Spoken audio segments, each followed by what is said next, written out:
Shalom saudaraku, berjumpa kembali bersama dengan saya Pendeta Jakob Setio, masih dalam program Sapa Jemaat di Rumah. Kali ini kita akan bersatu bersama-sama, mari kita berdoa. Bapa kami rindu, firman-Mu sungguh memberkati kami, dan biarlah melalui renungan firman itu, kami semakin dikuatkan, diteguhkan di dalam pengiringan kami akan Engkau. Kami siap diberkati, terpujilah nama-Mu kekal selama-lamanya. Dalam nama Yesus kami berdoa, haleluya, amin. Ayat firman Tuhan kali ini saya ambil dari 2 Korintus 3 ayat yang ke-16.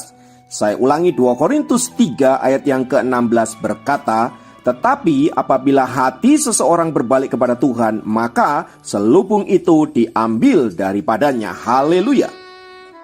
Saudara-saudara, mungkin Anda pernah mendengar atau melihat orang percaya yang sudah menjadi Kristen bertahun-tahun, membaca Alkitab, melayani Tuhan, bahkan ada beberapa di antara mereka yang sekolah Alkitab, bergelar sarjana teologi atau doktor teologi sekalipun, murtad meninggalkan Tuhan gara-gara pekerjaan, gara-gara kesulitan hidup, gara-gara pasangan hidup dan lain sebagainya. Ada begitu banyak penyebab-penyebab yang menyebabkan mereka meninggalkan Tuhan. Mungkin saudara heran dan bertanya, mengapa orang-orang seperti itu bisa meninggalkan Tuhan?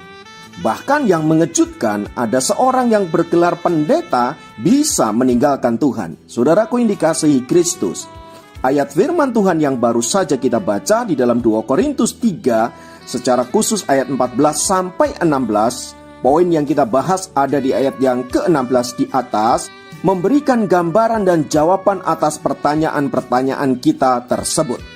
Di sana dijelaskan bahwa seorang yang belajar Alkitab atau belajar teologi tidak menjamin bahwa dirinya memiliki iman yang kuat di dalam Tuhan.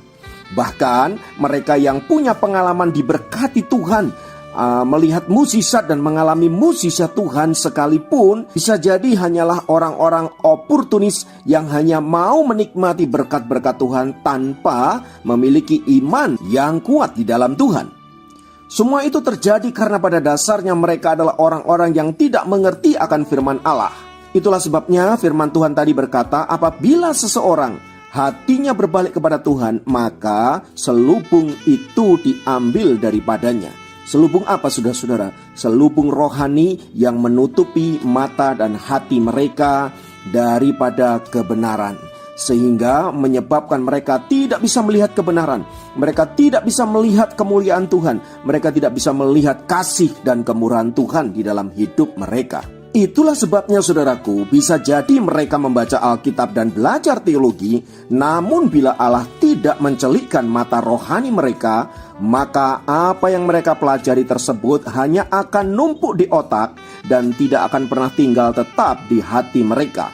Seperti yang dikatakan oleh firman Tuhan di dalam Kisah Rasul 28 ayat 26 sampai 27 yang berkata, "Pergilah kepada bangsa ini dan katakanlah, kamu akan mendengar dan mendengar, namun tidak mengerti. Kamu akan melihat dan melihat, namun tidak menanggap.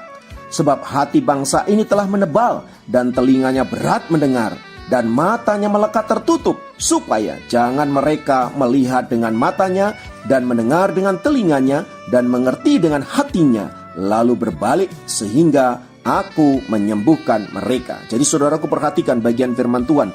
Artinya begini, kalau orang mata rohaninya tidak disingkapkan oleh Tuhan, maka dia tidak akan pernah bisa melihat kemuliaan Tuhan. Dia tidak akan pernah bisa melihat kasih dan kemurahan Tuhan. Sekalipun mereka menerima mukjizat, sekalipun mereka menerima pengajaran firman Allah. Oleh sebab itu, saudaraku dikasih Tuhan, perlu sekali kita berbalik kepada Allah. Supaya apa? Supaya mata hati kita disingkapkan dan dapat melihat kemuliaan Allah, melihat kasih Tuhan di dalam hidup kita, saudaraku. Sehingga saat kita belajar firman Allah, saudara-saudara, kita sungguh-sungguh menerima firman itu dalam hati kita dan mengimaninya serta membangun iman kita. Itulah sebabnya saudara-saudara, mengapa kita perlu berbalik kepada Allah, supaya kita mengerti kehendaknya, kita mengerti rencananya, dan tetap bisa hidup di dalam kehendak dan rencana Allah.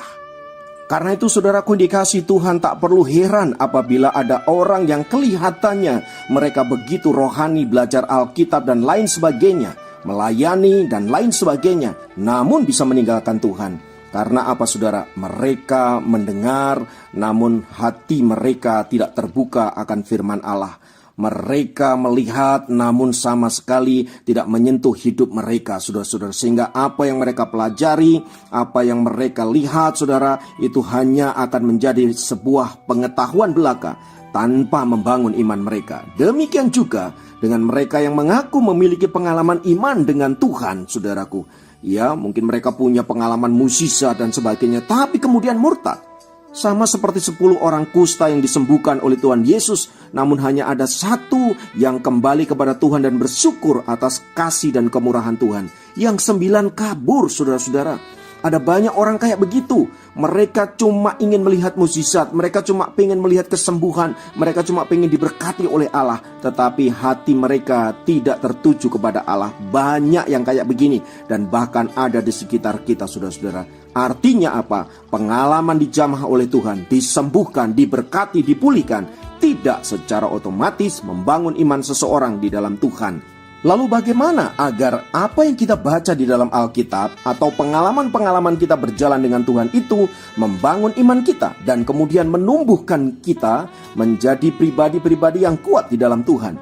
Saudaraku, sesuai dengan firman Tuhan yang kita baca dalam bagian-bagian di atas tadi, memberikan petunjuk bahwa kita harus berbalik dari jalan-jalan kita yang gelap kepada terang Kristus. Ya, dan ini harus terus-menerus kita lakukan. Ini harus kita lakukan terus-menerus, dan ini bukanlah sebuah keputusan sesaat, tetapi ini adalah sebuah perjalanan yang terus-menerus kita lakukan setiap hari, setiap waktu, saudara-saudara. Kita hidup di dalam terang firman Allah. Hal ini hanya bisa kita lakukan bila kita memberi diri kita untuk hidup dipimpin oleh Roh Kudus. Artinya apa? Artinya takluk kepada kehendak Allah saja.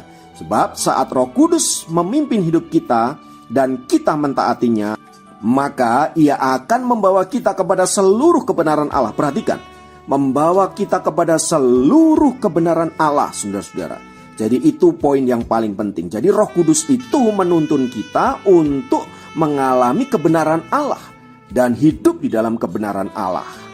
Oleh sebab itu, saudaraku yang dikasihi Kristus, mari berilah dirimu dipimpin oleh Roh Kudus. Melalui kebenaran firman Tuhan, saudara akan menemukan kebenaran-kebenaran Allah, dan saudara akan menikmati pengalaman-pengalaman berjalan dengan Tuhan yang begitu luar biasa. Oleh sebab itu, mari saudara-saudara, saya mengajak untuk kita merefleksi iman kita kembali. Mungkin kita selama ini aktif begitu banyak dengan kegiatan rohani, membaca Alkitab, doa dan lain sebagainya. Menjadi pertanyaannya adalah, apakah kita adalah orang-orang yang memiliki koneksi dengan Tuhan yang begitu kuat melalui kebenaran firman Tuhan yang saudara baca, sehingga membuat saudara menjadi pribadi yang kuat dan tangguh di dalam Tuhan. Tidak mudah diruntuhkan hanya karena perjodohan, hanya karena pekerjaan, hanya karena sakit, penyakit, dan lain sebagainya. Sebab firman Tuhan berkata, tidak ada yang bisa memisahkan kita dari kasih Kristus. Apakah itu penderitaan, apakah itu penganiayaan, apakah itu kemiskinan, bahkan kematian sekalipun. Saudaraku, tidak ada yang bisa memisahkan kita dari Allah. Tetapi kalau orang itu kemudian murtad, saudara, saya mau ingatkan bahwa orang itu tidak termasuk menjadi bagian di dalam orang yang sudah ditetapkan dan dipilih oleh Allah. Itu sudah pasti. Dan karena itu, saudaraku, sebagai orang-orang yang sudah dipilih oleh Allah, mari kuatkan iman dan teguhkan hati agar kita tetap setia sampai seluruh rencana Allah digenapi di dalam hidup kita. Haleluya. Mari kita berdoa. Bapa, dalam nama Yesus, dalam hidup ini ada begitu banyak pergumulan, dalam hidup ini ada banyak sekali penderitaan dan lain sebagainya.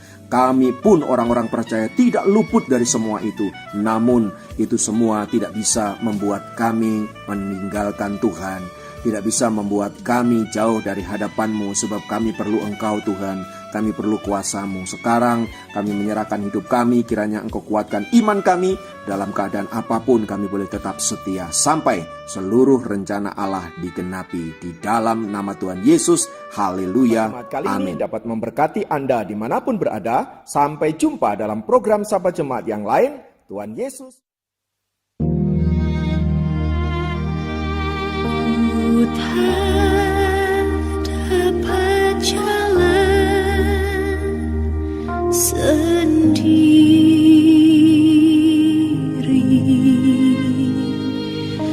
Tuhan, tolonglah daku.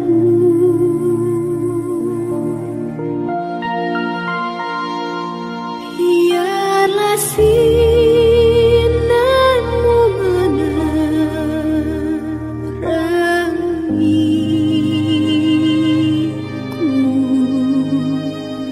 sebab ku tak dapat jalan sendiri.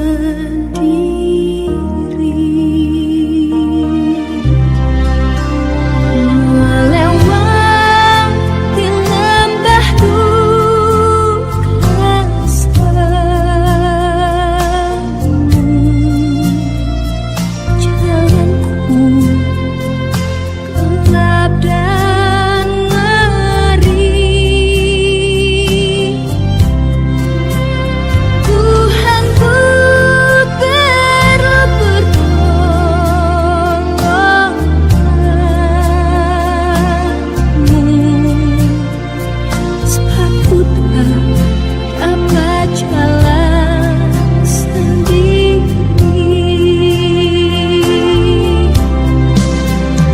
Ku tak dapat jalan sendiri.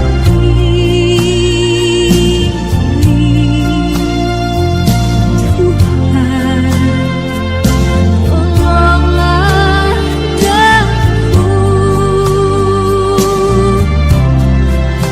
Biarlah sinarmu menerangiku, sebab ku tak dapat jalan sendiri.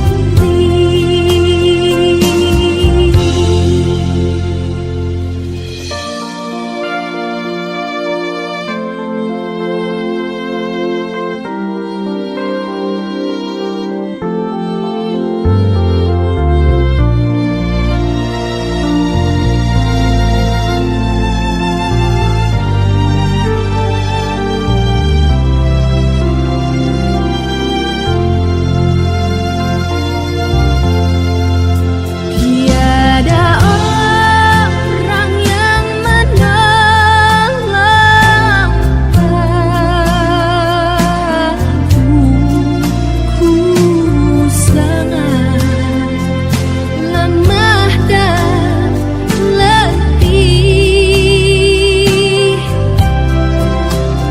Janganlah Tuhan dekat padaku, sebab ku tak dapat jalan sendiri.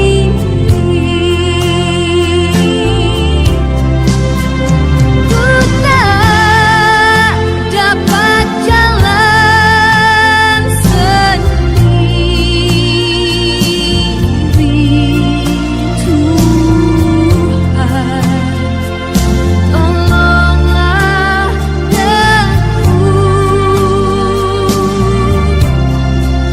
Biarlah sinarmu menerangiku, sebab ku tak dapat jalan sendiri.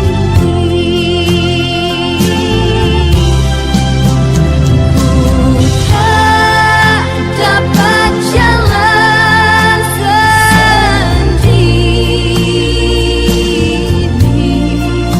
Tuhan,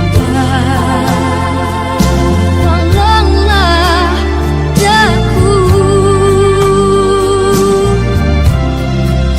Biarlah sinarmu menerangiku, sebab ku tak dapat jalan